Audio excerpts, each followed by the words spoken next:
How do you sleep at night in this cold weather? I put the oven on, pots of water on top of the stove, and sometimes I got to stay up all night because I'm paying attention to the stove. 53-year-old NYCHA Thompson, her son, her daughter-in-law, and 7-year-old granddaughter are preparing to sleep in the living room of their 2-bedroom apartment, bundled up in winter coats and lots of comforters on this, the coldest night of the season so far.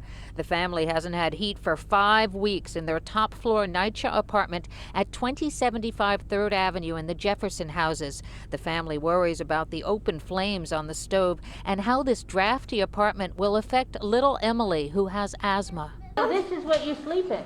Yeah, this is what I sleep in. I let them sleep, but I stay up mostly the night just so I can watch over it. So I stay up mostly the nights, that's why, so nothing can happen. Mrs. Thompson, a frontline worker at Metropolitan Hospital who's been out of work since she fractured her ankle in September, showed Pix 11 the 11 ticket numbers for repairs she submitted to NYCHA dating back to Christmas, and still she says nothing happens. 2 weeks ago, a young lady came, she checked the radiators, they was all ice cold. She said she's going to put the heat up. Nothing came up.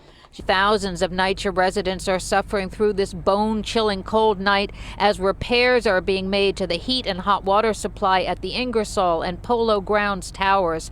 More than 2,448 residents in Mott Haven are still without heat and hot water at this hour. NYCHA Thompson's next-door neighbor hasn't had heat for 5 weeks either. Call them all the time. We put in a ticket. We'll have to wait for that ticket to expire to put in another ticket. So, same thing.